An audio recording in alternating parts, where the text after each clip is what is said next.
Hi friends, it's Mr. Penton, Mrs. Penton here, and we are going to be sharing with you one of the concepts that we'll be working on in class called evade and counter. Now there's some special movements that we recommend when you're trying to evade someone who's initiating an attack. Now we may not be able to spar for a couple months because of COVID-19, but we can still practice the concepts and the ideas and make sure that we're ready. And when we do get back to hitting each other, we're going to do it in an excellent way. All right? So there's two main types of attack that we want to address today. The first one is a curved attack. So this would be simulated by like a round kick or a hooking punch. So if I'm going to use my noodle here so that we can keep our social distance. All right, and if I swing this at Mrs. Penton, she's going to use a special technique to get away. All right, now you can't see her feet, so we're going to back up so that you can actually see what she's doing with her feet. So in this situation, she's taking a half a step back with her back foot and leaning back with her upper body. Now, both of these things are important because if she did not take that half a step back and just lean back from a normal sparring stance, please demonstrate. See, she's not able to lean back very far. Now, don't move. I'm going to hit her. Okay, but if she takes that half a step back, go ahead, ma'am, and leans back, now I'm missing her by quite a bit, right? So just the leaning is not going to be enough, but taking that extra half a step back and leaning back, that's going to get her where she really needs to be able to evade. Now, evade is when you're just outside of the range of the attack so that you stay close enough to be able to counter. Were we actually close enough, and because we're married, I'm going to be closer to her. Were we actually close enough where I was throwing a punch and she were to evade, she would definitely be inside of range to counter. Or if we were close enough that I was throwing a round kick, let's say a number 2 round kick, and I'm throwing it toward the high section. She gets out of the way, and she's definitely close enough to counter, being out of the way of that round kicking technique. All right, so our noodle represents the hand or the foot that's attacking. So I'm going to do one more time. Evade, half a step back, and counter. See how the reverse punch would hit, no problem. Now the other type of evading countering we want to do is simulating a different type of attack. So the hooking punch and the round kick are both round attacks. Okay, you have a general idea with a round attack that all the angles are dangerous, right? And you have a pretty good idea that the distance of the technique is set from the moment it starts. Okay, it's possible to have a little bit of a slide on there, but for the most part, a round technique is going to have a set distance, but an unlimited range.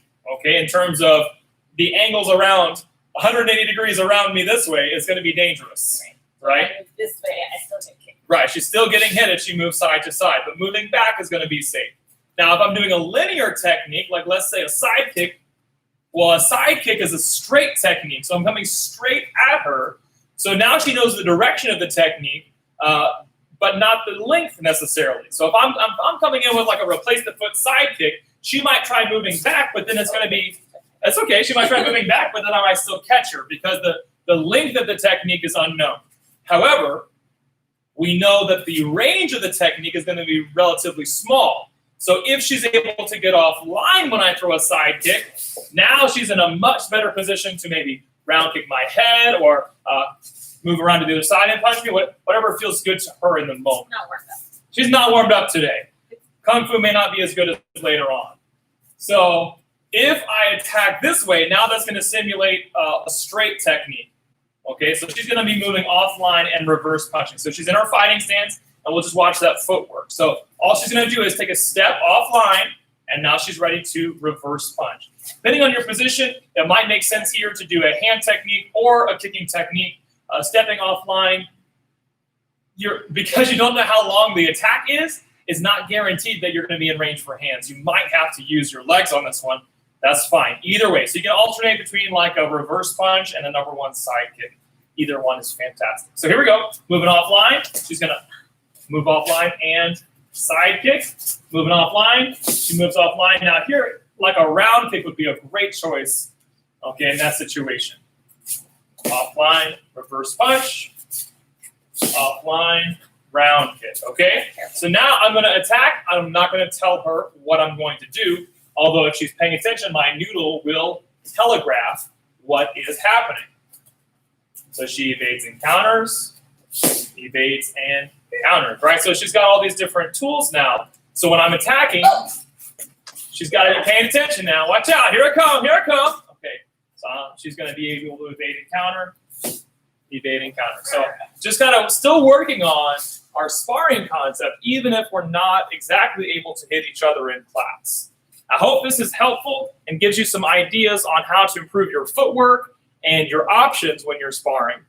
Evading counter is one of my absolute favorite techniques to use because I think it's a real class move. When you evade and counter somebody, it just shows your tremendous skill as a martial artist and makes you seem like somebody who's fantastic. And of course, you are fantastic, and you've trained really hard, and you deserve to win if you have the right skill set to do so. And hopefully this will be a tool in your kit that you can use to take down your opponents. Good luck to you. Keep training hard, and until we see you again, keep getting stronger, kinder, and bolder.